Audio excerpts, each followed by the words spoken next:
amigos, llegamos a la entrevista de la semana. En esta oportunidad nos acompaña el decano de Economía de la Universidad Autónoma de Santo Domingo, Antonio Siriaco, con quien vamos a abordar los temas que con él tanta soltura dominan la profesión. Bienvenido, Antonio, a tu programa. Para mí es un placer, Oscar, estar aquí en Agropecuaria del siglo XXI. Tú sabes Sí. que siempre estamos a tu disposición.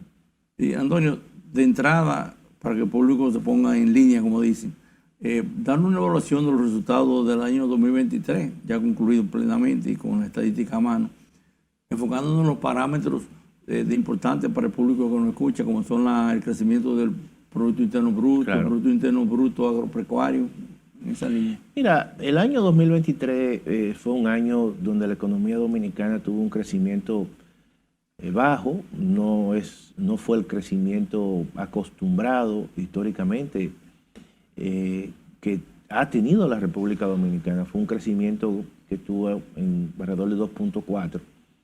Y eso claramente obedeció a que en años anteriores, incluso 2022, las políticas monetarias fueron políticas monetarias, y eso ocurrió en todos los bancos centrales, fueron políticas monetarias restrictivas. Entonces eso se hizo con la finalidad básicamente de combatir la inflación. La inflación en el año 2022 alcanzó en el mes de febrero, alrededor de abril, perdón, alcanzó 9.64. Y a partir de ese momento los bancos centrales comenzaron a tener políticas monetarias mucho más restrictivas, y eso obviamente fue el caso del Banco Central Dominicano. Eso, cuando tú estableces políticas monetarias restrictivas, implica que tú estás induciendo, los bancos centrales están induciendo a una mayor tasa de interés.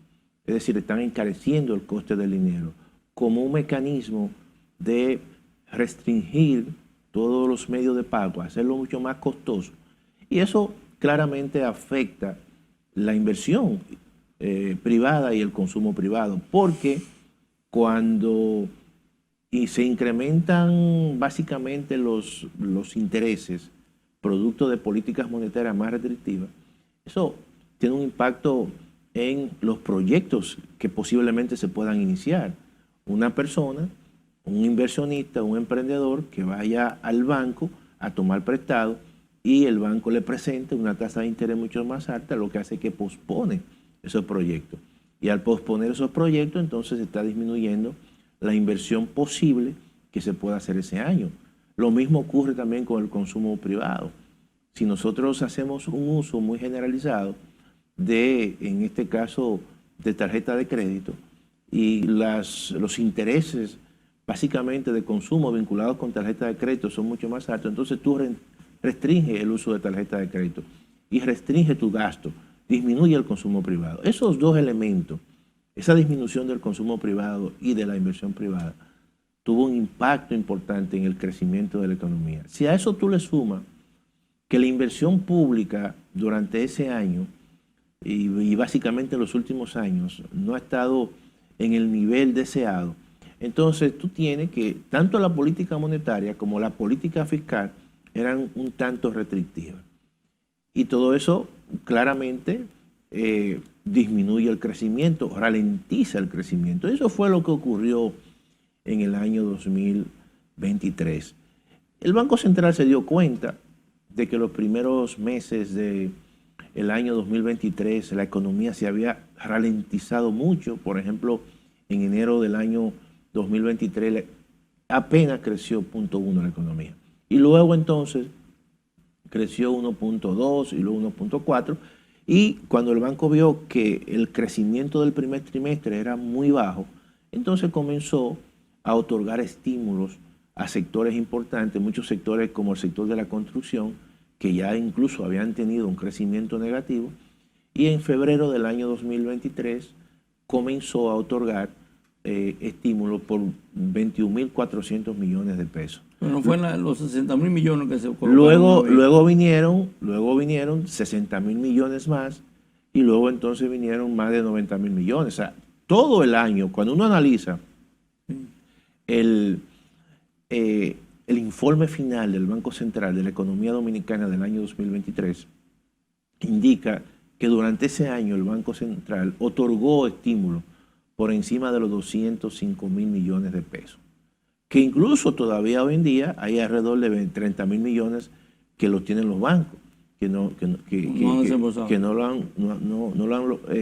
colocado. Entonces, esos estímulos comenzaron básicamente a impactar la economía y al crecimiento de la economía en septiembre del año 2023, cuando la economía comienza con un crecimiento de 3.6, luego entonces sigue con un crecimiento de 3.2, 4.1, 4.7 y termina con un crecimiento promedio durante durante el año, los 12 meses, de 2.4.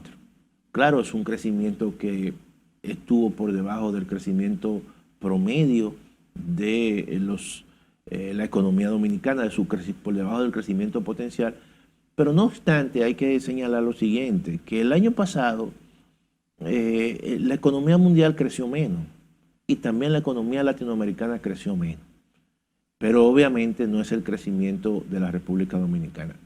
Pero sí hay que señalar que a partir de septiembre del año anterior, del 2023, ya hay todo un cambio en el ciclo económico y la economía ha comenzado a tener un crecimiento cercano a su crecimiento potencial. Por ejemplo, 5 más o menos. 5, 5.1, 5.2.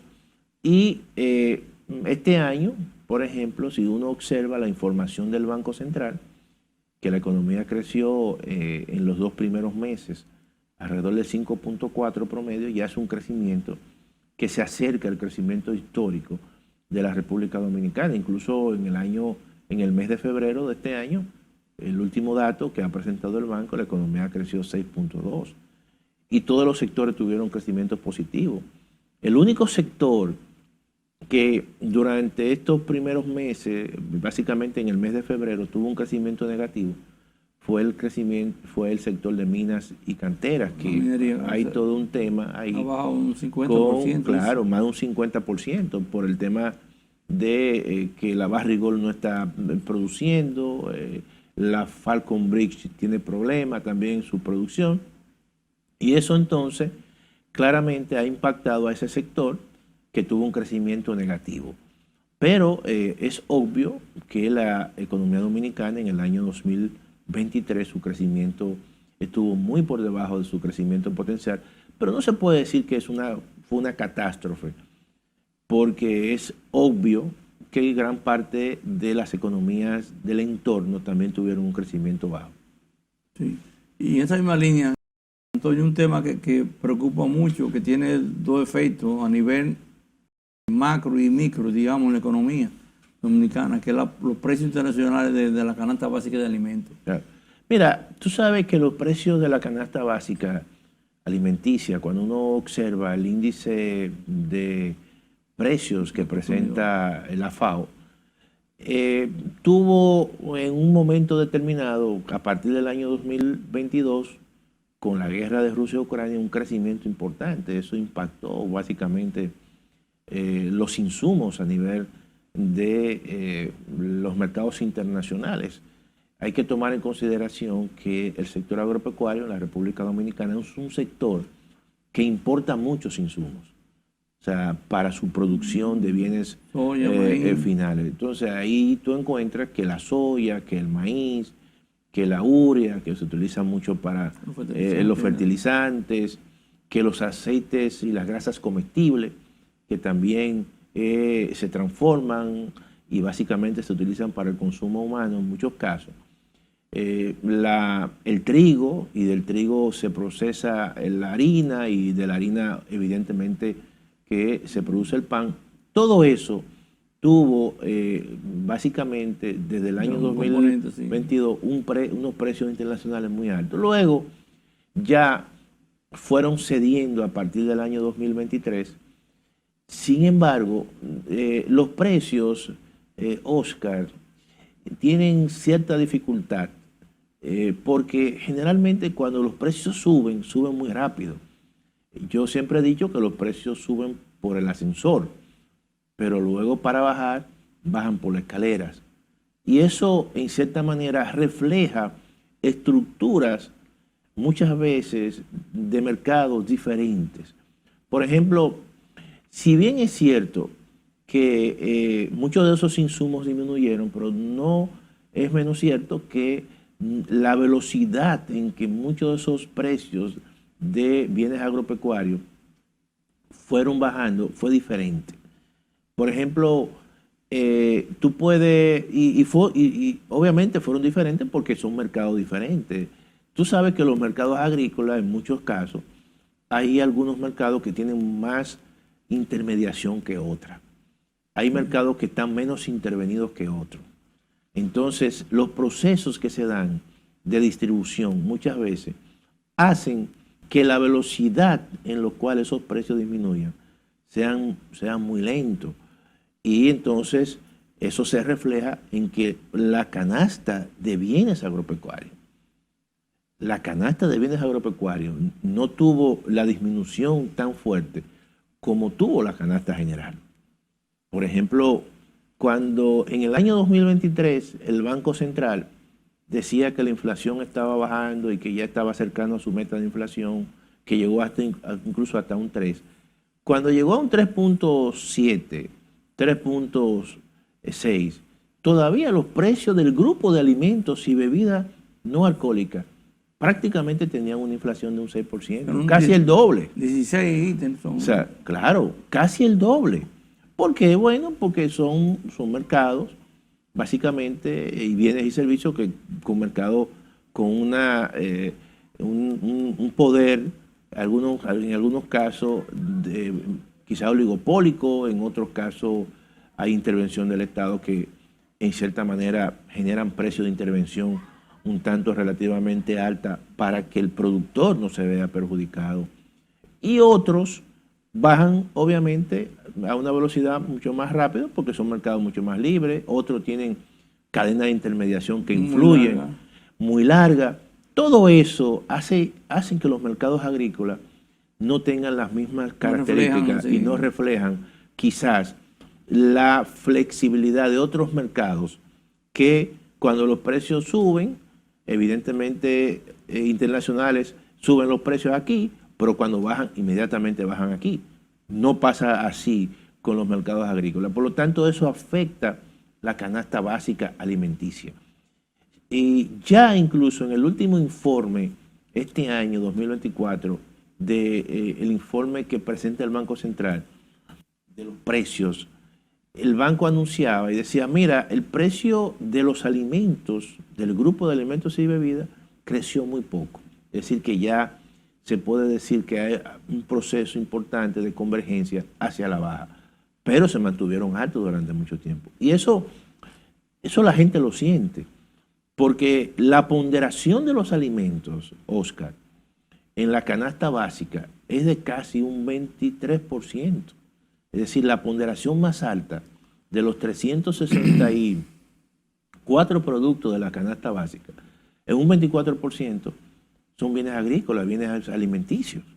Y como consecuencia, entonces, el peso que eso tiene en el gasto de la gente relativamente se siente, y más en aquellos grupos que pertenecen al primer quintil y al segundo quintil, que son grupos de bajos ingresos. Entonces, esos grupos, la proporción del gasto que realizan, la proporción del gasto de alimentos es muy alta con respecto al gasto total. Y por eso es que cuando la gente va al supermercado, o cuando la gente va a un colmado, cuando la gente va a un supermercado, entonces dice, mira, yo siento que los precios de los alimentos están altos. Y es cierto, porque evidentemente gran parte de lo que ellos consumen son bienes alimenticios. Y como consecuencia esos bienes no bajan a la misma velocidad que otros bienes. Por lo tanto, siempre tuve que encontrar esa queja de la gente. Claro, ya hay algunos productos, incluso de ciclo corto, que tú lo encuentras a precios mucho más bajos, sí, el plátano comenzó a bajar, algunos víveres, porque son también productos que cuando tú tienes una oferta y cuando tú induces a tener una oferta importante y cuando tú inviertes en cultivo de ciclos cortos, eso te permite a ti, en cierta manera, aprovecharte de situaciones cíclicas, es decir, cuando hay una alta producción en los mercados, entonces los precios claramente tienden a disminuir. Y eso se da, eso es parte del ciclo que se da en la agricultura. Por eso es que siempre es importante como política pública siempre mantener un programa de producción de cultivos de ciclo corto, de que consume la gente. Porque la gente ve esos productos muy representativos en función del coste de la vida. Cuando la gente va a un supermercado, Oscar, y la gente ve que un plátano cuesta 25 pesos o 30 pesos, ¿qué va a decir? Que la cosa no está bien. O cuando la gente ve que una libra de yuca o una libra de, no sé, un guineo verde te cuesta 15 pesos o 17 pesos. La gente lo asocia a eso, obviamente, con la situación de la economía. Por eso es que hay que tratar siempre de mantener programas de apoyo a la agricultura, de establecer un financiamiento barato hacia los productores agrícolas y básicamente en cultivos que demande mucho la población en la República Dominicana. Hay cultivos que tú sabes que son políticos, que están protegidos por el mismo Estado, porque tú no puedes tampoco permitir que los productores tengan situaciones de pérdida. Por ejemplo, el caso del arroz. El arroz es un cultivo que sus precios son controlados, que sus precios son formados por una comisión arrocera y van a tener siempre un sesgo a favor del productor por encima del consumidor. Claro, todo esto también nos tiene que poner a pensar en un futuro no muy lejano, a partir del año 2025, que ese cultivo se puede ver amenazado por una entrada importante de un arroz que viene con una tasa cero y que es un arroz con características incluso y con un paquete tecnológico totalmente mucho más avanzado que quizás el que se usa generalmente en la República Dominicana, con productividades diferentes, y eso en cierta manera es una amenaza para muchos productores. Hay productores que están muy tecnificados, hay fincas que están muy bien, pero hay otros que no. No sé cuál es el porcentaje incluso de pequeños productores de reforma agraria que todavía está precisamente en la producción de arroz, que ese quizá es el elemento y el grupo donde el Estado Dominicano tiene que concentrar. Los parceleros de la reforma agraria, básicamente. Claro, entonces esos son los que más riesgos tienen y todo eso, y son la mayoría. Por lo tanto, yo creo que ahí debe haber un proceso importante de políticas públicas dirigido a esos grupos de productores. ¿Por qué? Porque la agricultura, Oscar, en toda parte del mundo, es de seguridad nacional. O sea, producir los alimentos que tú consumes te da soberanía nacional, te da soberanía agrícola. Por eso hemos pasado desde la seguridad alimentaria a la soberanía agrícola. Y la soberanía agrícola tiene mucho que ver con todo lo que está ocurriendo a nivel internacional. Fíjate, por ejemplo, un tema de esta semana, en términos económicos, como la situación que se ha generado, que no estaba en el horizonte, entre Israel y Irán, ha impactado en los mercados internacionales. ¿Por qué? Bueno, porque eso es una zona que concentra recursos naturales, es una zona donde prácticamente se realiza una parte importante del comercio de bienes y servicios mundial, y además también conecta a toda la parte de Asia con Europa. Pero a su vez eso implica que el coste el coste de los fletes, vamos a decir, la carga marítima se incrementa y eso genera inflación. Y la República Dominicana es un país importador neto de petróleo, es un país importador neto de insumos agropecuarios. Entonces, si el precio de los fletes se incrementa, ¿qué puede ocurrir con los alimentos que importamos, con los insumos que importamos? Si el precio del petróleo se incrementa, ¿qué puede ocurrir con el precio de los combustibles que se utiliza en la producción agropecuaria, en la producción de alimentos? Eso puede tener un impacto en la inflación.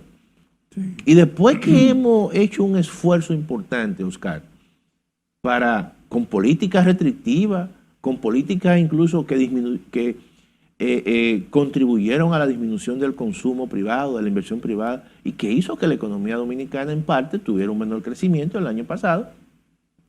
Entonces, todo eso se puede revertir, pero no por situaciones per se de políticas públicas que se han generado en la economía dominicana, sino de un entorno internacional que, como nosotros formamos parte de un mundo global, eso que está ocurriendo precisamente en esa zona donde está el Mar Rojo, donde está el estrecho de Bab el Mandeb, donde está el canal de Suez, donde está el estrecho de Hormuz, que por ahí circula alrededor del 30% del petróleo. Claro, entonces eso va a tener un impacto en la economía dominicana, eso va a tener un impacto en los sectores productivos, eso va a tener un impacto en los consumidores a nivel general, porque eso puede revertir todo ese esfuerzo que se ha hecho para mantener una canasta básica de alimentos relativamente que los dominicanos la puedan adquirir. Entonces, esa es la economía. La economía de hoy, Oscar, es una economía que está muy vinculada con lo que pasa en el resto del mundo. Sí. Y por eso nosotros tenemos que mantener un sector agropecuario donde una parte importante de la producción se genere internamente. Y por eso hablamos hoy en día de soberanía alimentaria.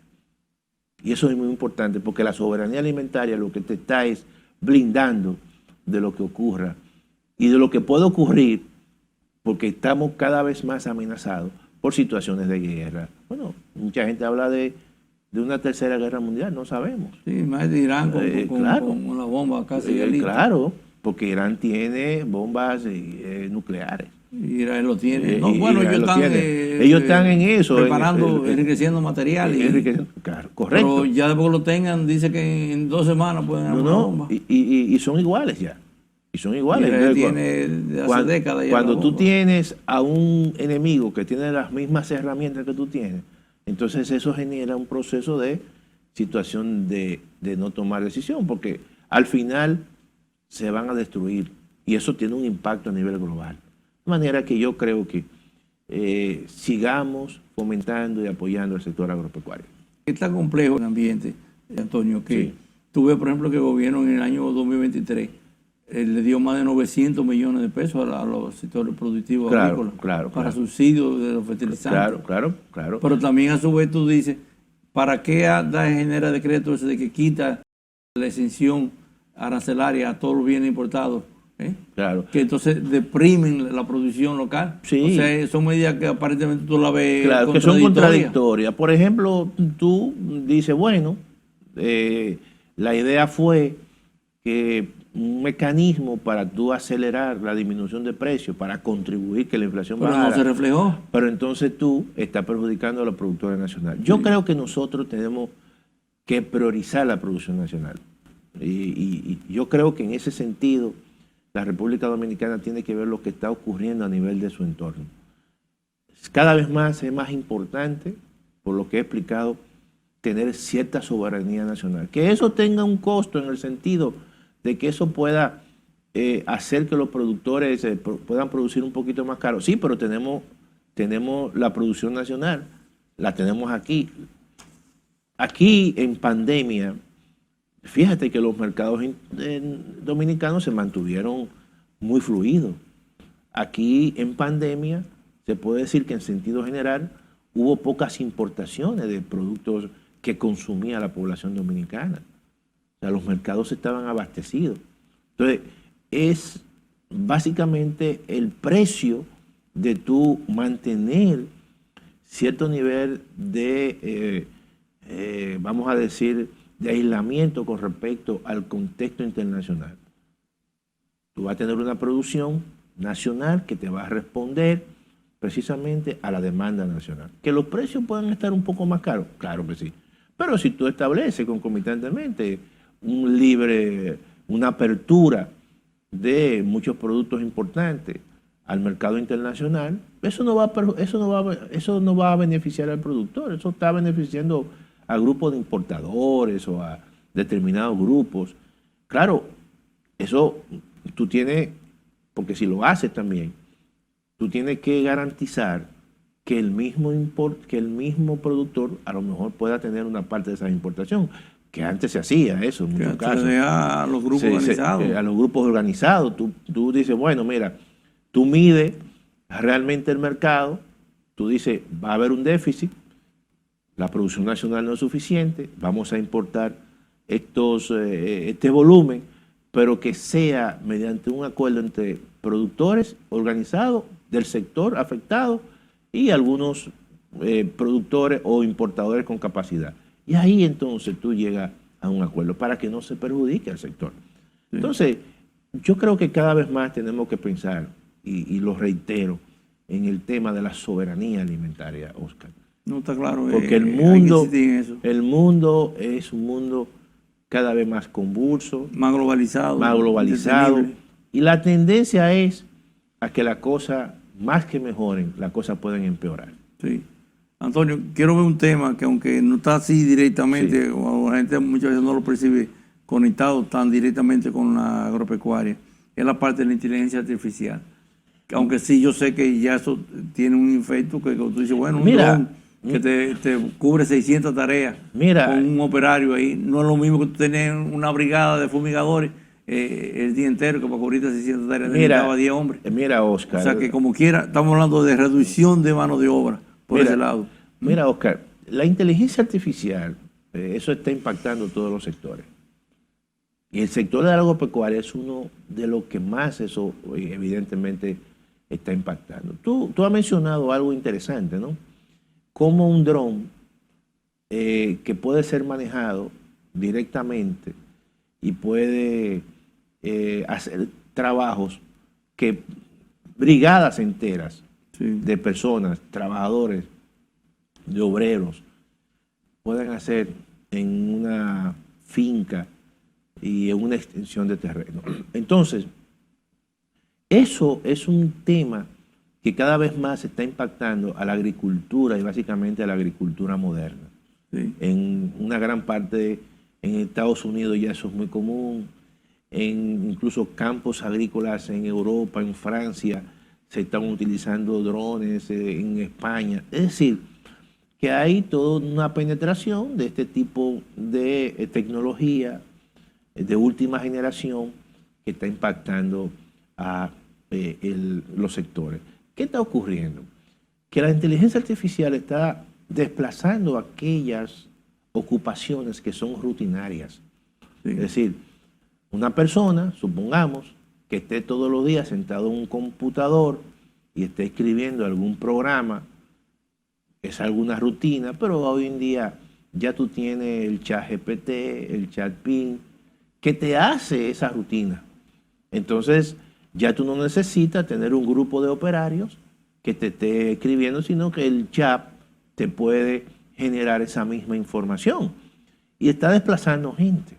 Si bien es cierto que tú me dices, bueno, pero también hay personas que por la misma incorporación de la tecnología van a demandar un tipo de empleo más especializado. Pero la cantidad de destrucción de empleo con respecto a la cantidad de creación de empleo, lo que se vislumbra es que va a ser muy grande.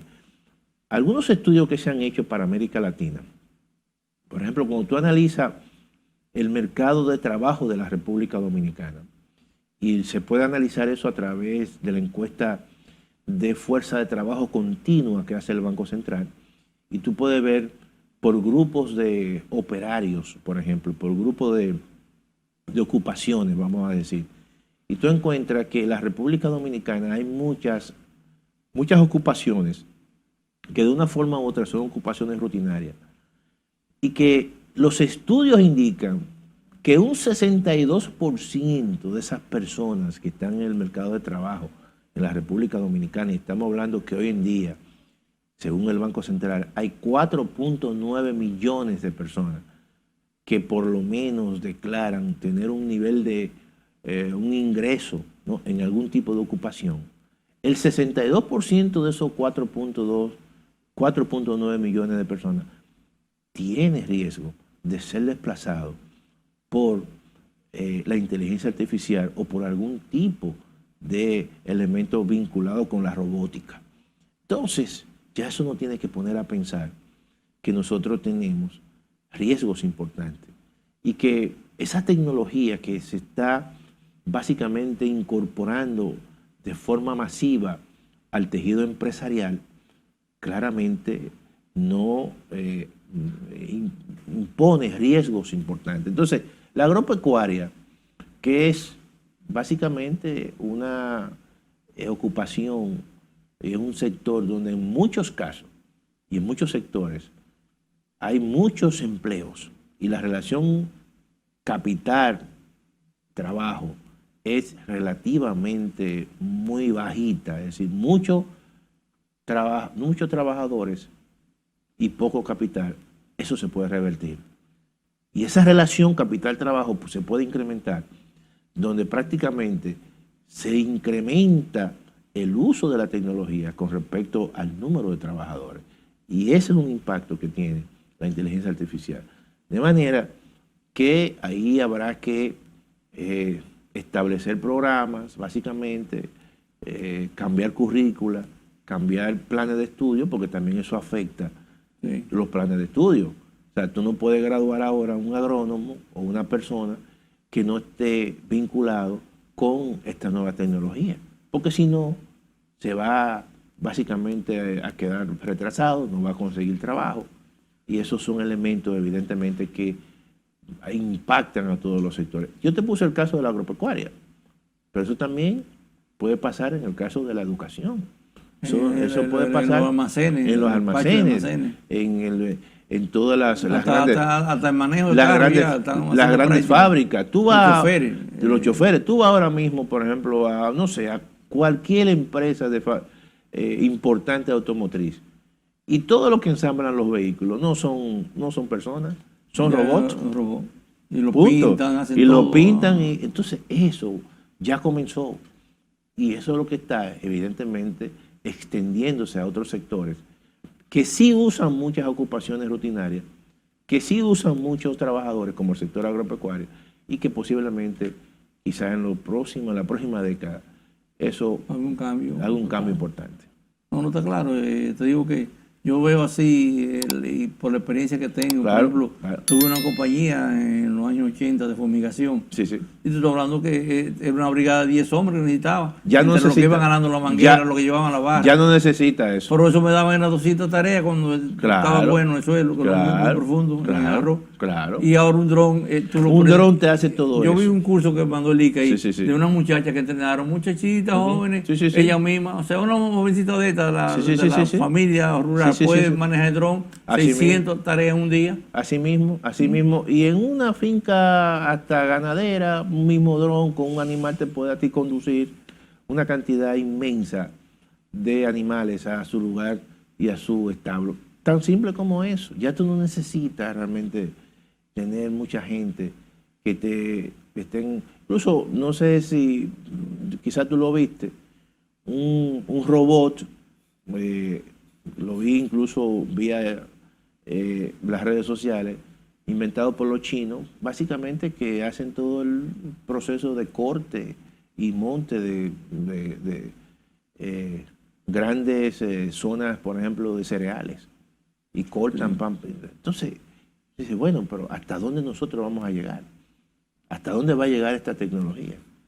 Básicamente un robot que sustituye el trabajo que hace un humano en el campo, en el corte. Y en el corte, desmonte, o sea, te hace, básicamente te corta el campus y luego entonces sirve como un estibador y sube todo al lugar, y prácticamente es un robot que hace todo eso.